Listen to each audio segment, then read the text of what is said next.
Afrique Sport, la matinale du mardi, c'est parti et nous la débutons comme toujours en Afrique du côté de l'Algérie.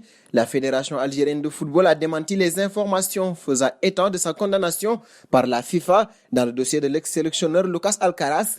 L'instance s'est depuis inscrit en faux contre ces informations. Le dossier est encore en appel. Les décisions rendues par la commission du statut du joueur de la FIFA le 24 2019 et notifiées le 4 2019 concernant l'ancien sélectionneur national et ses deux adjoints ne sont pas définitives ni contraignantes. Ces décisions font l'objet d'appels toujours en cours auprès du tribunal arbitral du sport de Lausanne qui n'a pas rendu sa décision à ce jour, précise la Fédération algérienne de football. Nous passons désormais à l'affaire Junior Kabananga. Plus de 3 ans plus tard, il attend toujours la CAF, meilleur buteur de la CAN Gabon 2017 avec 3 buts, buteur contre le Cameroun, la Côte d'Ivoire et le Togo en phase de groupe. L'ancien Léopard affirme n'avoir jamais reçu quelconque trophée pour ses performances de la part de la Confédération africaine de football. Je ne sais pas combien d'argent vaut le titre de meilleur buteur. Pour moi, c'est mon trophée qui importe, pas l'argent, a-t-il lancé lors d'une émission sur YouTube dont des propos ont été rapportés par Sport.cd. Révolté, le joueur exprime sa volonté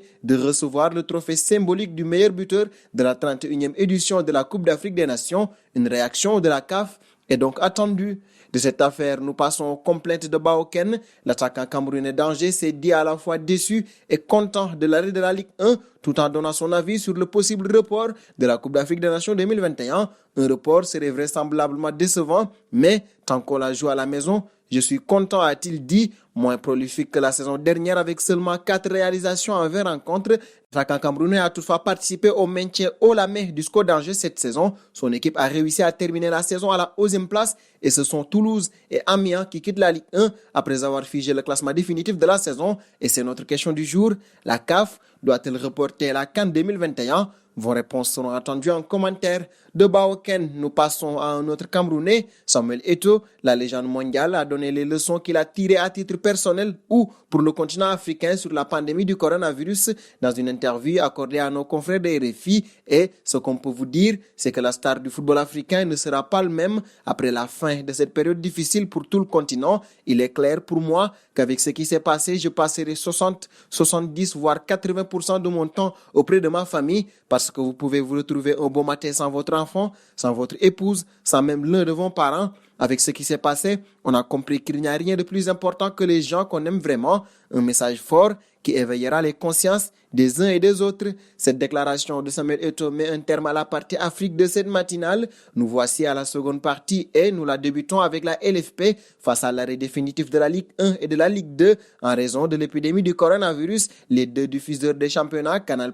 et beIN Sport, ont refusé de payer l'intégralité des droits TV après des négociations et le paiement d'une somme de 47,6 millions d'euros par rapport au match déjà joué. Les deux chaînes ont résilié leur contrat avec la Ligue de football professionnel, provoquant un énorme manque à gagner pour les équipes françaises par rapport aux échéances encore à payer. La LFP vient d'apporter une véritable bouffée d'oxygène à toutes les équipes tricolores. En effet, l'instance française a contracté un prêt d'État estimé à 224 millions d'euros par le quotidien L'Équipe afin de compenser les pertes liées aux droits TV de la saison 2019-2020 et de la LFP direction la Premier League. Le championnat anglais pourrait bientôt faire son retour. C'est la tendance qui se dégage ces derniers jours d'après certains médias britanniques qui affirmaient il y a peu que tous les clubs s'étaient mis d'accord pour une possible reprise du championnat. Les instances anglaises auraient prévu un projet restart qui consiste à reprendre tous les matchs restants à huis clos et sur terrain neutre. Seulement, 6 clubs veulent boycotter ce retour. Parmi ces équipes, on retrouve Brighton, Aston Villa, Watford, West Ham, Bournemouth et Norwich. Ces clubs ne seraient pas favorables au système de terrain neutre,